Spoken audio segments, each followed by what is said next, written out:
just to introduce myself, I'm James. I work for Global Data. My background is I used to work in financial media. I'm slightly new to the consumer and ingredient space, but I've been at the company Global Data for about 6 to 7 months now. I look after the consumer category in Australia and New Zealand, and I've really enjoyed getting to know the space. And luckily, I have a company behind me that has fantastic insights, so I'll hopefully be able to deliver those to you today. My presentation is not really about finding the next super ingredient. It's more about understanding how consumer health priorities are evolving and what this means for the ingredients industry globally. And where possible, we'll look at Asia and ANZ as well. And we'll look to kind of explore how we can find opportunity in this evolving landscape, and just as importantly, avoid risk. So how I'm going to move through this today, I'll start zoomed out, looking at global consumer megatrends, as we call them. Then focus in on consumer health priorities. Also look at some ingredient perceptions for some of the more sort of well-known ingredients, and then look also at behavioral shifts, so how consumers are kind of interacting with devices and things like that. And finally, we'll look at the implications through some examples of developments and innovations with ingredients themselves, or categories is how I've organized them. So I think of this as kind of moving from structural demand to a more kind of formulation level view, and hopefully getting an appreciation for how keeping an eye on macro trends can often help you avoid potential risks, especially when creating new products or thinking about entering new markets. A little bit about Global Data. We're a data and analytics company. The name is does what it says on the tin, very clear label.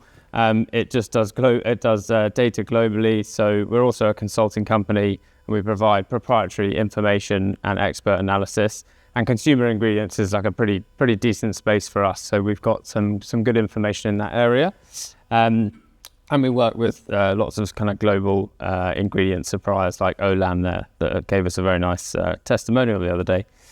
We're just going to look and explore how opportunity can potentially compound when consumer intent meets good research and development behavior and innovation. I won't talk too much more about Global Data, but this is worth bearing in mind just to see kind of how we think about trends. Global Data it's a syndicated data resource, so obviously we track these trends over time. And our view is that trends don't necessarily change over time, it's only their relevance. A good example of this I'll talk about really quickly is sterilized society, which kind of pre-COVID was a bit of a non-issue, but went absolutely wild when the global pandemic kicked in. So just a small example there of like how trends are always there, but potentially change very much in relevance with time. So, and we start with these. We like to map out consumer trends. As I mentioned, we are syndicated, and the reason we do this is that they reflect long-term forces, not sort of short-term volatility. And this gives us a framework to track progress over time. And for strategic decision making, tracking progress over time should allow you to identify stability. And it's obviously a lot easier to make decisions in a stable environment. So, and we'll be touching on our consumer survey. So when we went out and asked our consumer panel what was important to them in terms of those mega trends, you can see that during COVID, there was a really significant reprioritization of what people thought were kind of important in their purchasing decision-making, in their kind of mindset. And you can see that health and wellness kind of clearly comes out on top. And that's consistently been ranked there since 2021. And the consistency in this case kind of matters more than, in my opinion, than the ranking itself. It shows like an embedded behavioral change.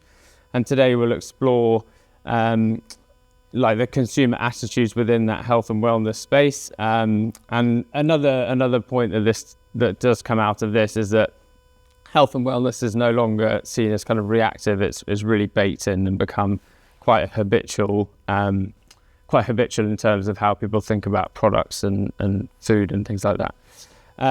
And this is just, I won't talk about this for very long, but this is where these results are coming from. We do quarterly consumer surveys. The sample size is 21,000, so we get pretty robust responses. And we've got good coverage in Australia and New Zealand and Asia. So we can trust the statements and the analysis that we're making and act with conviction. So anyway, that's enough about global data and that setup. So onto some of the insights. So first up, we'll have a look at what consumers are prioritizing from a proactivity standpoint. And this is kind of the things that they're trying to fix related to health and wellness. And what you can see here is that it clearly highlights that mental health, energy and gut health are sort of clearly in the lead. It's interesting to see that gut health shows a really consistent, it gets consistent generational attention. So younger people, older people, all caring very much about the health of their gut. And broadly speaking, the top three, or the top, brain health as well, you put it, the top four items on that list, the proactivity, kind of indicates that consumers are optimizing for like daily functions and functionality rather than treating symptoms. And it also shows a bit further down the list, which is probably not that surprising, but definitely something that's always worth remembering, is that age is obviously a major driver for some of those symptomatic health priorities that are shown further down the list. So yeah, some interesting views there. But again, it all sort of points to the importance of functionality.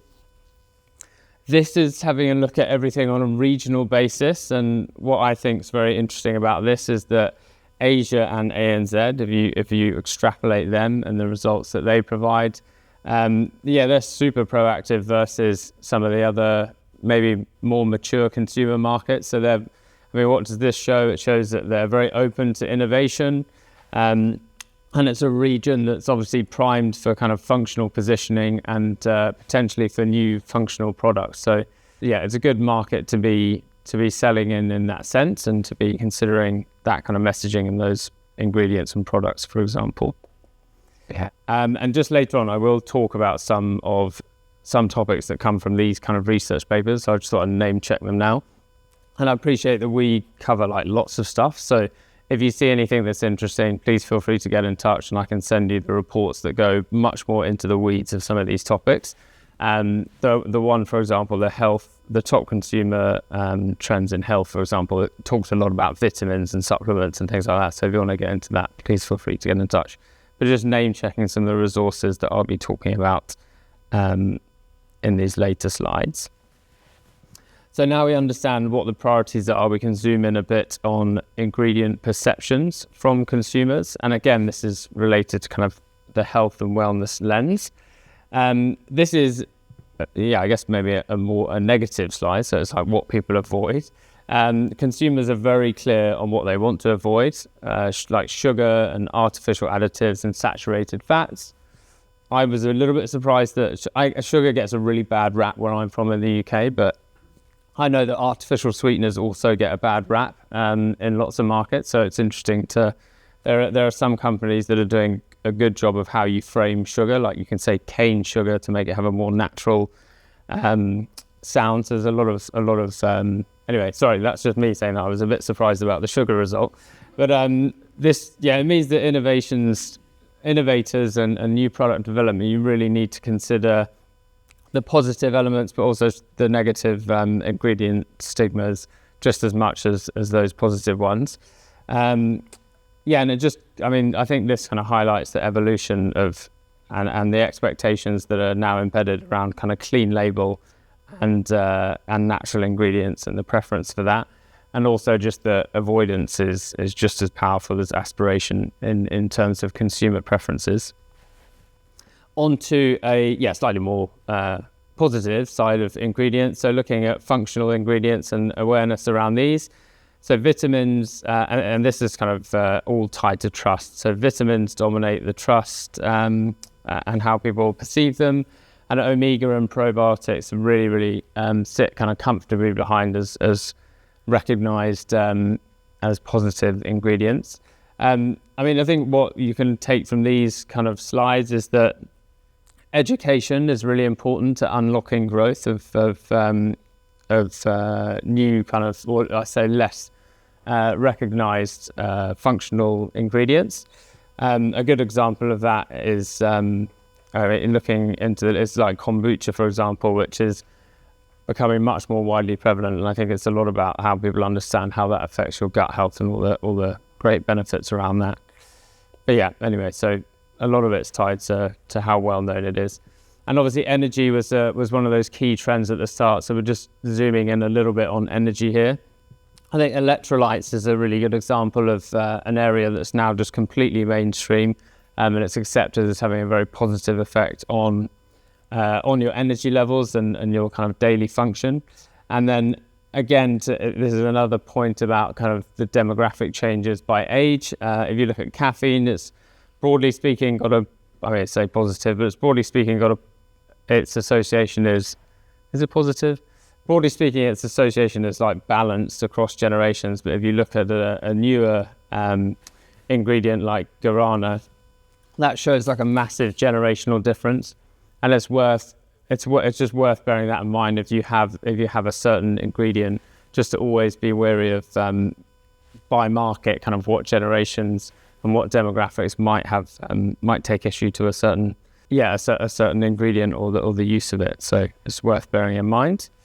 Looking at protein, obviously I've got a bit later on about GLP-1s and obviously the kind of holistic health view that's becoming more established, and obviously the huge peak in protein. But egg and chicken leads in perception wise. I thought one that surprised me is chickpea sits above the meat protein. So it's got a very positive association, which is encouraging. And that's also shown by a lot of the research and development being done to find kind of plant-based alternatives. Also calling out, there was collagen, which was sitting really high up. And I thought collagen was just a really interesting example. We've got analysis on that as an ingredient category where it's kind of massively evolved collagen. I remember when it was purely tied to kind of beauty, and that was its primary use case in everyone's minds. But now it's just it's like an essential for people wanting to consider mobility. It's being seen as a longer life enhancer, and it's associated more and more with things like joint health, recovery, mobility, and a whole concept of kind of active aging. And then there was hemp and insect protein, which are like scientifically amazing sources of protein, but they do struggle with stigmas and kind of familiarity. And a lot of issues in the protein space is that point around cultural comfort. And if you can get that right, or if you can be targeting markets where you know that that's not going to be too much of a barrier, that will certainly help accelerate and drive adoption speed. So a little bit about protein there. This is broadly speaking a very positive group. So ginger, turmeric, so the better known varietals kind of outperform the newer compounds, but the other compounds here. So, I mean, this does reflect that familiarity is really, really a key driver to consumers taking on products. And it really can be a bit of a bias and effectively outperform like technical nutritional novelty or like, science-based information. So again, it just highlights that education in the ingredients and health and wellness space is absolutely essential when considering how consumers are going to adopt a new product. Looking at some behavioral insights. So obviously we've looked at ingredients. We can look at how people are kind of actually buying things and their attitudes towards that. So a lot of consumers are very confused. I think I think what this really shows is that it's apparent across all areas, which is really interesting. I mean, even pets aren't safe. Everyone's confused about what they should be putting in their body.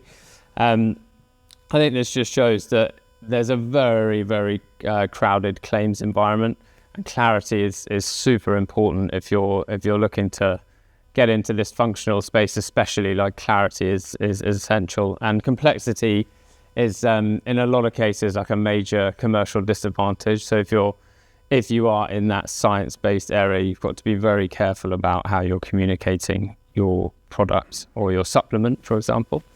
And again, this is a bit more about what consumers are looking for when they're actually engaging with the products. And I think this ties into what I was saying earlier, obviously, about consumers effectively move towards positives just as much as they move away from negatives. So consumers obviously actively scan for protein. Oh, this is slightly adjusted as well. Protein's on there and it's very high up. But they actively scan for protein, which is very positive. They actively scan for sugar, which is negative, as we learned earlier. And they look for ingredient sourcing as well, which is it's a good thing in a market like Australia, which is very proud of how it sources its ingredients and has very high food standards. So it's potentially a natural sort of win for a market like Australia. And the fact that it's just worth bearing in mind for any NPD, the translation and communication just happens on the packet. It's obviously not a revolutionary thing to say, but that's effectively the shop window to the product itself. Ultra processed, again, feeding on from what we were talking about in terms of that bias towards natural ingredients, and clean label, I think we've mentioned as well. So nearly half prefer fewer ingredients. Consumers want functionality, but definitely not at the cost of perceived naturalness. And function must not feel engineered. So it all speaks to an appreciation, as we mentioned, of kind of clean label products, really, really simple ingredients list, and broadly speaking, natural ingredients. And this is, again, not revolutionary, but it's always worth remembering how dramatic the results are for this. So 72% of people associate fresh foods with healthy lifestyle, and that includes fresh foods in the concept of cooking at home. That has a huge preference in terms of people's perceived healthiness of that style of engaging with food. And this is if you think about it, this is a significant hurdle for businesses that are trying to break into, say, fresh and healthy ready meals or fresh frozen foods. Like there is like an innate bias towards or against that particular style of eating. I don't know if any of you have been to the UK, but there's an amazing brand called Cook that do like homemade cooked meals, and I don't know how, but everyone has a very positive perception of how they're viewed in terms of frozen food and home cooking. They've done a really good job of bridging that gap, so I'd check them out if you're in that space. So this is, again, I think to overcome some of these, this is where simplicity and brand building can really help to kind of reinforce trust in this area. So looking at guided health trends, I stand here with a Garmin on, so I'm a bit of a nerd when it comes to stuff like this. Terrible sleeper as well. Wearables are kind of normalizing this big shift in self-diagnosis. So health is becoming increasingly personalized because of that. People kind of expect to see results in their data and I'm a magnesium guy, so I expect my sleep to be a little bit better. So you kind of expect results straight away.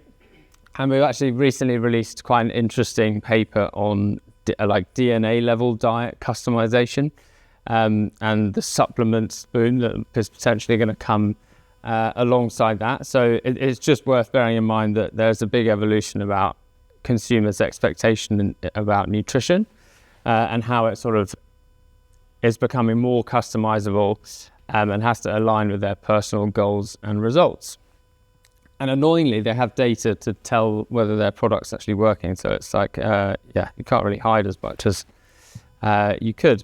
We've looked at behaviors. So I can zoom in now on some of the trending areas linked closely. So first of all, I thought we'd look at gut health. Obviously, it was a really important kind of cross-demographic trend that people were interested in. So I thought we could do a bit more of a dig around that. Obviously, gut health is a leading priority. Fiber is now both a nutritional necessity and a positioning tool for brands looking to innovate. And during my research for this presentation, I found out about fiber maxing, which I'd never come across before. But as the name suggests, it's a pro-fiber viral movement encouraging the benefits of eating loads of fiber. A fiber-rich diet, so like low bloating, increased metabolism, and all the hype of this kind of points towards the massive growth that has been in fiber, but also just the fact that it's such a mainstream area now. So it's And this is we have an interesting tool internally that looks at patent analytics. And so you can look at companies that are putting in patent requests in certain areas. And it's quite a useful tool for us to essentially like track a category's life cycle and its trajectory. So this sort of shows that there's been a sustained investment since 2021, so it's been very steady. But I mean, I think this just confirms that fibre is very much now sort of around as a long-term strategic platform, especially if you think about the brands on the right-hand side there. They're very significant consumer businesses. And the R&D investment at this level just kind of validates the long-term consumer demand that's obviously being seen everywhere. Just some examples of innovations in this area, and I specifically picked these examples, one, because I eat loads of Fun Day sweets, even though they're outrageously expensive. It's interesting to see fibre formulation going into baby formula. Like that's a slightly extreme version of the demographic point that I was making earlier, but it's just interesting to see that. And then also a bit on the kind of private label angle. Kombucha is obviously a huge area, a growth area, especially in Australia. But it's interesting to see Aldi obviously dipping into this space by, attempting to go, I think this is their sort of private label approach. But a lot of these are just, everyday items like lollipops and baby formula, but with that functional twist. So, this is, you could think about this as gut health, but I think it all ties into that kind of holistic view of people are having on their health. That's sort of mainstreaming. So and this is something I mentioned, I'm quite interested in obviously GLP-1 adoption and how that's having an impact on people's perception of health. And I also think alongside GLP-1, that holistic view of health is also tied to this as well. So how people are kind of supplementing the new diets and new ways of eating. GLP-1, it sort of hasn't changed like the way that you lose weight. Obviously, I'll probably get in trouble for saying this, but it's like calories in, calories out sort of thing. But it's definitely reframed how a lot of people think about health. I'm just thinking about, I'm not a GLP-1 user, but if you go to the doctor, I think my sisters are, so I can talk about it with some level of experience. But you're given it and you're told about the benefits, but you're told a lot about potential deficiencies that you're going to encounter, things like muscle degeneration and protein. And I think that just broadly speaking, consumers are much more aware about those things just in terms of long-term healthy aging and things like that. So I think they're slightly linked, but GLP-1s are sort of making it more extreme and potentially topics that are being engaged with by much younger audiences. Consumers in this case are kind of much more prioritizing metabolic stability over short-term aesthetics, and also having like a longer-term view of their health. And weight management is just becoming quite a broad health consideration, and adoption for GLP-1s is growing. I'm not going to say exponentially, but it's growing in a linear fashion that's exciting. And this is not just tied to GLP-1s, but I think this is just tied to that broader view of health. The clean label is leading to kind of the simplicity and the expectations around that. There's sort of a shift from just low-calorie diet versions of food to actually more kind of nutrition, just being very simple about nutrition-dense food that's got quality ingredients.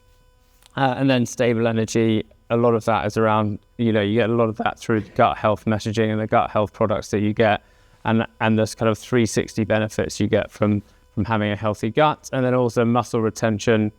I mean, as a consumer in Australia, you basically can't buy anything without it being protein enriched. So I think everyone's probably quite familiar with the impact that particular thought that consumers have on the products going onto the shelves. But this one's a little bit wordy, but essentially this is looking at. I wanted to talk a little bit about the supplements and the products that are coming about because of that shift. There's a really consistent growth in kind of the vitamins and supplement space, and a lot of that is being driven by having functional aids that kind of supplement this new view of health and this new way of thinking about your diet in a really whole kind of 360 manner. And there's consistent growth forecast in these areas, and it's just I just think this is all tied to that view of your health, and these examples actually probably speak to that a little bit better. So there's loads of NPD in this space, and it's sort of all around making sure that you're supporting the areas that effectively will give you like more functional day-to-day benefits. This is of interest and you're in the supplement space. This is part of a much bigger report, so feel free to get in touch if you want to go deep into that topic, and I'm happy to share that with you afterwards. And then protein, which is obviously an area with loads and loads of R&D. So this again looks at the patent sort of applications in that area. Overall, it's rising apart from a slight decline in 2024. A lot of this is large companies finding kind of plant-based alternatives to protein, and there's a lot of the research and development in that space is to do with like sensory replication, and that remains like a bit of a barrier. But there's a lot of research and product development in proteins, and as I understand it, textures are definitely the battleground here. But again, I don't think protein's going anywhere in a hurry. Like it's a very established area. And again, soy protein, very popular, lots of NPD in this space. Most of it's around dairy alternatives, and soy is seen as like a fairly reliable ingredient category for texture kind of replication with regards to meat and things like that. And then egg protein, I think because everyone knows what eggs are, they kind of got a license to give anything a go. So they have a really broad spectrum of new product development, especially in terms of protein-enriched pasta and things like that, protein-enriched fresh pasta there. So we see a lot of, when you have ingredients that are broadly recognized, they generally speaking feel like, I don't know whether they do, but they got license to play in a lot of different areas. So they'll, I think you'll see a lot more NPD for broader, for ingredients with a broader knowledge. And I think in egg as well, I think fermentation processes have unlocked loads of new formats for egg in particular. And then hemp, which I mentioned earlier, which again is like having read a bit more about the kind of science or the digestive benefits of hemp. It's an unbelievable source of protein, but everyone has a stigma with it being sort of tied to marijuana, which they obviously struggle to overcome. But like an amazing product, I hope that the hemp industry at large can kind of educate people about the benefits. But it's a kind of a clear example of how you can't necessarily fully rely on science, because if you did, hemp proteins would probably be on every shelf. But there's a huge piece around education, especially when looking to launch kind of new and innovative solutions. And just to wrap it up, really. So key takeaways, obviously gut, mind and energy are just like at the top of people's minds. Lots of things below, and brain actually was right up there as well. And obviously there are loads of key products or growth areas within the products behind that, obviously probiotics and electrolytes and omegas. So they're really obvious winners that are taking advantage of this huge focus around those areas.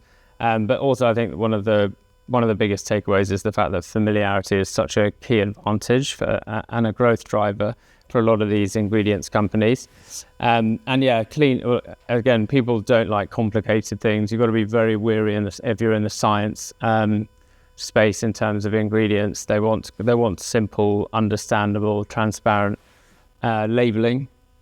And product claims are obviously, education is obviously another key growth driver. If they don't fully understand your product or the benefits, like you're going to really struggle getting into new markets. And as I mentioned, we're global and we're across all the regions, and it's amazing how much perception differentiates market by market. So it's definitely worth. I think Cameron's going to talk a bit about that sort of approach, but it's definitely worth bearing in mind. Like they're very different by market, so you should definitely pay attention to the nuances there. But I guess to round it off, Innovation in 2026, not actually about more functionality, it's just about translating functionality into something that consumers can understand and trust. Anyway, I hope some of that was useful for you. As I mentioned, there's lots of deeper analysis behind what I was showing today. So if you want to go into those in any more detail, please feel free to get in touch. But thanks very much for your time. Thanks.